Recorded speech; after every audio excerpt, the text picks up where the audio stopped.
Hey guys, Footy Manager TV here, and welcome to another AFL Fantasy update for this season. Round 6 coming up this week, but I will be showing you the results and the scores. The score I did get for round 5 was 21.43, pretty decent, brings my average up to 2,049.40, which isn't too bad, and you can see I have cracked the top 100. That was my last video. I was talking about maybe I could, and I did do that with a pretty convincing score. My team is ever improving, but as always, you're going to have some disappointments, and I will go through those today. And I don't think I'm going to do some transfers or trades. I'm going to talk about them, though. I'm going to talk about the trades I could potentially make. And obviously, they did score well this week in Hodge and Lewis, as you would expect. Even though Lewis only had 20, was it 20 he had at halftime and completely turned it around. And yeah, got a decent score as captain. But yeah, they're both going to be suspended. So I'm going to have to look to trade those out. I'd love to see your suggestions. Because of course, it's only Tuesday today. So we're going to have to see. And of course, the dual position players are going to be updated. So guys like Salem, you would imagine he'll get defender added to his positions as a dual player. So hopefully I have Burn. I'll be able to solve them. But the concern for Salem is that he's probably not going to increase so much more, only getting a 42 last round. So I'm not. Hopefully the next week, who do Melbourne play? Melbourne's going to be playing Sydney, so there's not a huge hope that he is going to get a big score and continue growing. Like, he's almost the next trade option, but because of the Hodge and Lewis situation, I'm going to look to trade them both out. And there's obviously going to be talk of Daniel Rich as a defender now as well, a dual position defender, midfielder, and also Matty Boyd as well. So you could almost do a straight. Of course, it's not confirmed. I think Rich is confirmed, isn't it? But yeah, there's a full list. I'm not sure when it's going to be added tomorrow or something. But yeah, I could either go Hodge straight to Boyd or Rich. Probably Boyd, if he gets added as a defender, of course. And Lewis, I'm going to have a whole list of options. Actually, I opted to change. You would have seen I changed Murphy to, or I traded Murphy to Fife, and I cancelled that. I reversed the trade to get both Robbie Tarrant and Cracker in to make money pretty much. With the 2 available trades each round, if you can really trade hard, try and make a lot of profit, get your team value up, and obviously your salary available, the money you have, you can obviously make improvements, and you can have a very, very strong starting team. Maybe half of the season, like after the buys, you could have a team that could consistently almost push out at least 2,200 every week as a minimum, and maybe you have quite a few weeks you can get 2,400. So yeah, I'll just go through the scores for the week, and maybe we'll talk about the trades. We'll see what happens anyway. So yeah, this week, Hodge, 103. That was a good score, but he got himself suspended, and he'll be out for a few weeks. So we're going to have to do something with him. Like I said, trade him to someone, but I want to wait to at least tomorrow. But then, yeah, you got to wait till the teams are out as well, because someone could be out. You just got to see what's going to happen. But Hodge, he got a good score. Had him since the start, so I did get that 50k. He actually went down 3k, but got up to 600. So I could go to someone like a Boyd if he is added as a defender in the game, as a dual position player. That's what I hopefully will do, unless you have a better suggestion. And then Lumumba. Young Harry, he impressed me. 81, it's more than I expected he would have got against Freo. So that's a pretty good score, but eventually I think, especially Rich, he being added as a defender midfielder as well, with the dual positions, I could see myself, because he's not reliable for me. And even Taylor Hunt is getting to that stage now. I got him, I've got some, he's starting to go down now, so do I take the profit for him? I'm going to have to hope he gets a good score. Who is Richmond playing? Richmond's playing against North, so yeah. He's still playing midfield, though. He's playing midfield, but yeah, I can sense he's dropping. So maybe I got him in after the first game, so I still got that profit, a little bit of profit from him. But yeah, he's the one almost on the chopping block if he doesn't impress next week. Adam Oxley, what do I have to say about this guy? He pumps out 136. And this is the question now. Do you trade him or keep him? Because other defenders are not... There's only a very slim amount of defenders that are consistent. That's going to get you 100 every week, like that Hodge type. There is really not many of those out there. Like I said, if Boyd comes available to select as a defender, he would be that. But there really isn't many. There isn't many. So Oxley, on this current form, you wouldn't drop him, because I notice he goes in midfield, he gets forward, he can almost score. He scored a couple goals on the weekends. Technically Friday night, but still 136, that's crazy. But if he ever does drop off, oh, you've made a heap of profit, 169k, and his break even will be surely in the minuses for the next game. And Adam Sard, consistent, 85 last round, pretty good. He's a guy you will look to upgrade, but very consistent. You'll probably keep him.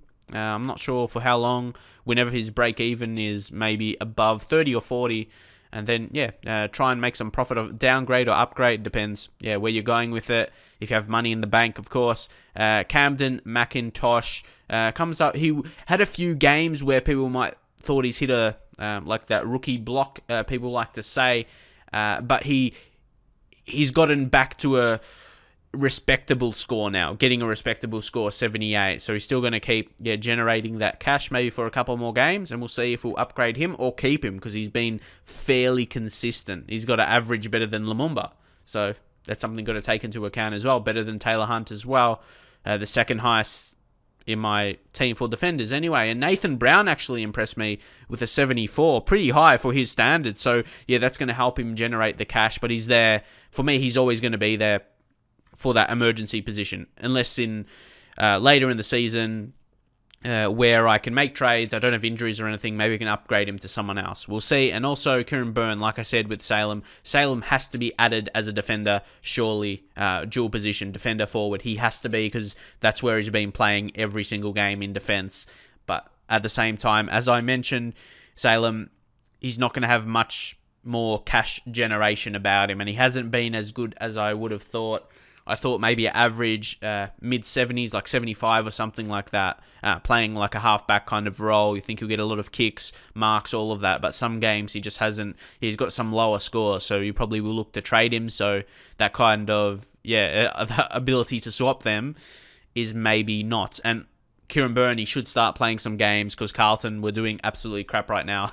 I support Carlton, I've told you in these videos anyway, so he should get a gig if he is fit. Also, move on to midfielders now. Pendlebury, I just haven't made any changes yet. I've left it fresh how it is, and I think I did make some changes for the next game, but then I just did the rollback. I did just like those rage trades, but then just rolled it back. So this was the team I selected. Like Captain Lewis, I was a bit nervous at halftime, probably like thousands of other people, but he turned around and showed you why he is the crucial player. Like I mentioned, he's the set and forget captain, but that's going to be changed for the next few weeks. We're going to see probably Pendlebury is coming into form now. Heppel, I wonder if a few people put him captain, and Rory Sloane, maybe some put him captain as well. Last two games hasn't been that great, 67 points only. Murphy as well, who I did intend to trade, but I just went for the money. Still not good enough as a premium midfielder. Got to be looking for the hundreds. But saying that, he got more than not Heppel, sorry. Yeah, he got more than Sloane did. Sloane 67. So I suppose that's the bright sign. Cripps pretty consistent for a rookie player, a rookie price player, 71 points. Jack Stephen, that big score, 124, backed up me picking him up last week. And Alice Yeoman, again, almost tunning up with a 99, which is pretty much a ton, more or less, getting a 99. He's going to keep generating the cash. With that kind of... He's been getting decent scores for a rookie player, but he's a guy you would look to promote, because he hasn't got over 100 yet, technically. So he's been generating a lot of cash, what you want from him. Same with Vandenberg, 87, had him emergency. Looking back, but after Cripps' score last week, you couldn't drop him, put him out of the team. But Vandenberg, he's got 106, but he's not a guy you'll keep. He's getting decent scores, but he's upgrade potential or downgrade again, depending on your money and if there are downgrade targets. Newton is probably looking very, very soon to be a downgrade target to someone. We'll have to downgrade him or upgrade. We'll see, but I won't be too far away. Like, I got 131 in the bank, and if I can downgrade Hodge to someone a bit lower, like I said, Boyd, if he gets added as a defender, or just someone else, will yeah, freshen up the cash, but definitely you would want to get Hodge back in when his suspension is over. Bell Chambers impressed me with an 81. It will continue his cash flow to increase, because definitely I said I was going to change him or trade him to Cruiser when he came back in, but you'd almost think you might as well go premium with him, maybe get a Martin in or something. He's gone down a bit. How much has he gone down so far this season? Stefan Martin, he went plus 1k in the last game after his score. What did he score in the last round? See, 116. So very strong, but he's still gone down 51k, but I don't think he's going to drop much more. So that's something you're going to have to consider if I'm going to get him in soon in the next few weeks. But yeah, that's definitely a target I'm going for. And we got Naismith emergency, and yeah, that's pretty much it. He hasn't got a game yet. He's been emergency a few times, like actually for Sydney. So who knows? He may play a game. We don't really know. But my forwards, pretty consistent. The big guys, you got Goddard with 124. He's stepping up. People might start to get him in. He started a bit slowly to the season, but yeah, pumped out his high score of the season with 124. And yeah, he's getting his price back up, plus 14k, and hopefully can continue to grow. But I don't intend to trade him out, so that shouldn't matter. He's just a consistent dream team player, really. And you'll notice that 23% of people should start to increase, you would think. Dane Swan, again, what you expect from him. Tons up, 104. Dalhouse, again, amazing. For a forward, he still hasn't scored below 100 this season. So consistent. Almost, this begs the question, could he be a captain selection because he hasn't gone below 100 this season? You think he's probably going to be due to go below that. But who's Western Bulldogs playing next game? St Kilda. Yeah, Bulldogs against St Kilda. Could you consider him for a captain, for someone that's probably for sure going to get 100? What do you think about that? Obviously, he hasn't like smashed a really huge score, but if you want someone who's probably going to be consistent for at least 100, to get that in the bank, you don't really know. Or would you go with a general, Pendlebury, who usually gets 100 as well and can get like 130 kind of score like he did. Then Martin, 99, starting to get really consistent now after the first game where he scored low, didn't he? But they're the rookie defenders, the ones I brought in. Tarrant, Cracker on the bench as well, didn't do really well. Those, I brought them in. Tarrant, a lot of people brought him in because he got really big scores. Like he got a couple of 80s, didn't he? The first couple of weeks. But now he's still generating the cash. He still went up 37k, so you make that money bang like that. And even with Cracker, makes 21k, so that's instant profits there. So that's good, I suppose. Cam McCarthy only got 42, still made that 21k profit because got a good score last week. And yeah, he's going to keep generating that. So you look at 42 and you probably think, oh, I should have put one of my other bench players, but yeah, none of them got higher than 42, so I suppose I did well in that way. It's not like the bad feeling where you have someone with a higher score on the bench. I haven't had too many of those. I know some guys, they left Oxley on the bench. They would have been spewing so bad, or I would have been. That's if I had Brown on instead or whatever. But yes, if I had someone else who was playing instead of Burn, I might have been tempted to start him, but all depends who it was, so you don't really know. It's just all hypothetical, but at the end of the day, I'm 69th overall, and it's a pretty good position. I've 69,000 subscribers on YouTube at the minute. It is just fitting. But yeah, now I have a feeling, I mentioned previously, I think I can win. I always have this faith. I've never won before, but I don't know, this season things are going to plan. I know there's heaps of other guys in the same position around, maybe they're even top 500. They like how their team is going, but there's still a lot of negatives in my team, like Hodge and Lewis, but they've been scoring well, so you don't really consider it that way. It's the poor scorers. So who I'm looking at right now, Lumumba, Taylor Hans, out of defenders, that's it pretty much. Heppel, he'll be back surely. Sloan, surely. He's a bit injured. I don't know. Surely he'll be back, though. He's a good player. Murphy has to be on the chopping block, but I've got two others I need to trade. And Murphy playing Carlton were against Brisbane this weekend on Sunday, and Brisbane's been as bad as we have, if not, yeah, it's hard to say who's worse, but yeah, Brisbane, pretty bad at the minute. Of course, Rockcliffe, man, Rockcliffe has dropped so much. We're all going to be able to get him at some kind of crazy price for Rockcliffe. Like, I wouldn't be surprised. Like, he could almost drop below 500. He could drop below 500, really. If the next game he plays, Like, if it's another bad one, if it's not above 80, he's going to drop a lot. We could get him at the just average 48 Rockcliffe. You've never seen that. Not even in his first season. He just came out like, I don't even know, just some crazy player in his first season. His first season was a high averaging season as well. So you've never seen ever Rockcliffe with that kind of average. So it's uncharted territory really for Rockcliffe. You can get him really cheap, and who knows when Ablett will come back as well. If he looks fit, if he's recovered from his injury, yeah, you wait maybe 2 games or something, and if he does show the signs of, tunning up and all of that, you'll get Ablett. So you got to put your hope in there. Ablett and Rockcliffe, they'll show a sign, they'll ton up, and then you'll get them back in, and then, you'll have them at a bargain price, really. 2 of the best midfielders in the comp, and you'll have them at it's even almost below bargain price for those guys. A very good bargain, but I think that's pretty much it. Like I said, I can go through here who's available at least. But like I said, I'm going to be waiting for the DPPs to be added. And we'll see who's available. Bashahuli. He would have been an amazing guy to get on last week.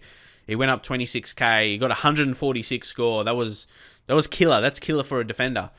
But the thing is, you'd want to see at least another week before you get him in. But if he has another week, I wouldn't expect him to get 146 again. But if he at least tons up again, or at least 90... he's going to go up a lot in his price. And then you obviously have to consider if you want to get him in or not. But then he'll show that consistency, and it will be worth the money you pay for. Cade Simpson will be an interesting one. He could be one like that if Carlton get their act together, man.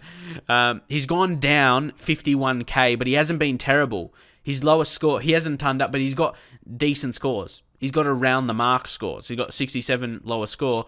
And he's a midfield player. He's a midfield player, so... he's a guy, before he does something, you take a punt on him. Before he does something like a Bashahuli, no doubt he'll get a ton this season, without a doubt. He's a midfield player. He gets the ball. So, no doubt if Carlton have a good game, I think, even though I am a Carlton supporter, you think surely we shall beat Brisbane. And I wouldn't be surprised if he tons up this weekend. I might even push to get him. But if Boyd gets added as a defender, dual position defender, and midfielder, you'd have to go for him, surely. Boyd, and you got Hodge, 100.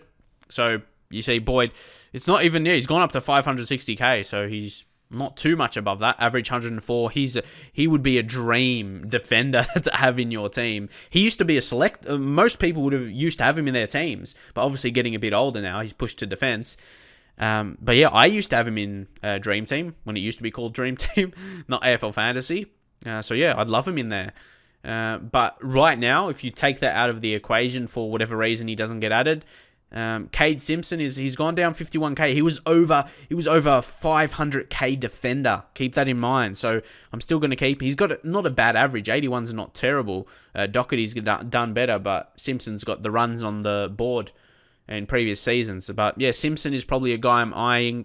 James Kelly obviously had his problems on the weekend, which initially was called a lower chest, wasn't it? Lower chest injury, or a funny kind of lower chest injury. It turned out to be a split testicle. So yeah, you can't imagine how that will be. Even saying that, man, that's so bad to imagine. But anyway, yeah. Simpson, even though he hasn't scored well, he's a guy you got to keep your eye on, because if he does score well, I'm not sure. It depends. I would like him to get a ton, because if he gets around 100, low hundreds, he won't go up too much, because his break even should be pretty high, shouldn't it? So yeah, we've got to figure out if we're going to get on him, because yeah, last season and at the start of this season, he was worth over 500k. So it's something you've got to take into account. So I won't jump on anyone yet. I'm still going to analyze, but yes. And then we can look for someone for Lewis, who's pretty much the most expensive midfielder in the game. We can look to go, well, he is. We can look to go to Brad Eberts. Very convincing average, lower score 81. He's got a higher score of 163. Then he posted 139 in the last game. So he's a guy that's just cruising right now. And Port have a lot of midfielders, so he's not always going to be tagged. They've got guys like Wingard, Hartlett. Probably going to get to, maybe not Wingard to get tagged. Who else? Yeah, Ebert, he might get tagged sometimes, but he's posted big scores, and that's all you got to judge off, really. Side bottom's coming back. You got to probably wait a couple of weeks to see how he goes. Mundy's been consistent. Fife, I'm always worried about him in AFL Fantasy, because he hasn't got an absolutely high score. Fife is a superstar. He's probably the in-form player in the AFL right now, and he's going to be the best player, really, over the next 5 seasons or whatever. He's going to be the best player in the AFL unless, yeah, someone else steps up that will prove me wrong. Like when Ablett is finished and all of that. He's the next best player in the AFL, really, in my opinion. He has that potential in him to be Ablett level. But in AFL Fantasy, he's been so amazing this season, but still a higher score of only 116. There's going to be other guys out there that's going to the guys that rack up tackles and marks and all of that. That's going to be a bit more consistent than him, I feel. But yeah, I want him in my team at some stage, but we're just going to see who's... Yeah, like Mundy, that's what I mean. Mundy is a guy who's going to pick up a lot of tackles, and that I'd rather get Mundy before Fife. Probably consider... It's either Fife... Oh, not Fife, sorry. Yeah, Mundy or Ebert for me to get in for Lewis, unless you have another suggestion. But that's pretty much it for now, I suppose. I'll just cancel that. But I have a lot of money to get in. Obviously, who are you trading for Hodge and Lewis? I'm sure a lot of you guys... watching this video anyway, I know a lot of you guys subscribe to me for Football Manager and FIFA. A lot of you guys are probably not interested in this, but I know I do have Australian subscribers that are interested, so this is for you guys who want to see this. And I just have amazing... This will be amazing. I don't know. I would love to win and then document it on YouTube like I have been. And that will be amazing. I'm sure a lot of people will be interested in that. If I do end up winning, then it will be covered on YouTube. And yeah, hopefully a lot of people would want to see it and then come through my videos to watch it. So anyway, hopefully you enjoyed the video. If you have any suggestions who I should trade, if I didn't show them or whatever, if you have any better options than I talked about, drop in the comments. And I'll see you guys in the very next video.